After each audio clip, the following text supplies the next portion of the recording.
अशाच असा विषय होता। ज्यावेळी गणेश नाईक साहेबांकडे मीटिंग झाली त्यावेळी ही हत्ती पकड मोहीम राबवण्यासाठी जी जबाबदारी होती ती जबाबदारी त्यांच्यावर दिलेली होती आणि जबाबदारी देत असताना ह्या 30 तारीखपर्यंत ती हत्ती पकड मोहीम राबवावी यासाठी जे आवश्यक काय विषय आहेत ते सर्व तुम्ही करावे असं त्यांच्यावर नेमणूक दिलेली होती। परंतु आज तारीख 12 तारीखपर्यंत आज त्यांनी स्वतः मान्य केलं की माझा अहवाल अजूनपर्यंत मंत्री महोदयाकडे गेलेला नाही।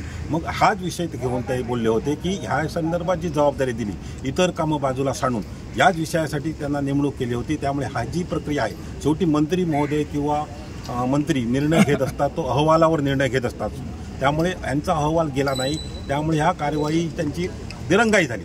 ह्या दिरंगाईमुळे ह्याला उशीर होतोय या संदर्भात त्यांनी ती मागणी केली होती। गेल्या 22 वर्षापासून दोडामार्ग तालुक्यातील जवळपास 58ही गाव या ठिकाणी शेतकरी शेती करत असताना हत्ती ज्या पद्धतीनं नुकसान करत आहे त्याचा उद्रेक अनेक वेळा ह्या तालुक्यामध्ये झालेला आहे। साधारणतः 2 महिन्यापूर्वी मोरणीतील एक शेतकरी याचा ह्या ठिकाणी बळी गेलेला होता।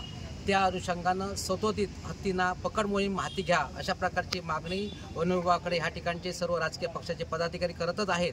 मात्र शेतकऱ्यांनी ह्या ठिकाणी फार मोठ्या प्रमाणामध्ये जोर लावलेला आहे।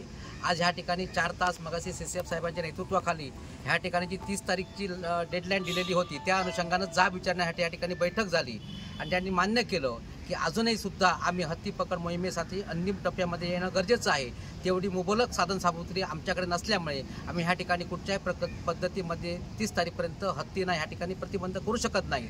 आणि त्याचाच एक भाग म्हणून ह्या ठिकाणी शेतकऱ्यांनी ह्या ठिकाणी उद्रेक केल्यानंतर त्यांनी ह्या ठिकाणी वनमंत्र्यांची ह्या ठिकाणी फोनवर बोलणी केली आणि ह्या ठिकाणी उद्यापर्यंत हत्ती पकड मोहिमेसंदर्भात जो प्रस्ताव आहे तो प्रस्ताव तुम्ही सादर करा।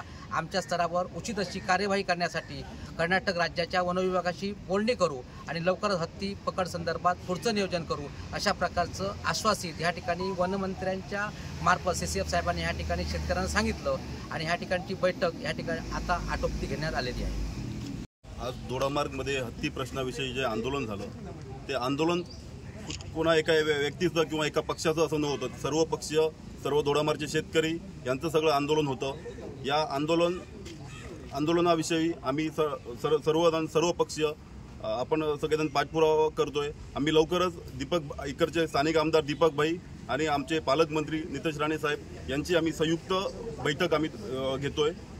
सर्व पक्षीयांची मिळून बैठक इथे होणार आहे सिंधुदुर्गात। त्याच्यानंतर वनमंत्री आणि पालकमंत्री मिळून आपल्या इकडच्या शेतकऱ्यांची बैठक होऊन एक पॉझिटिव्ह डिसिजन लवकरच होणार आहे।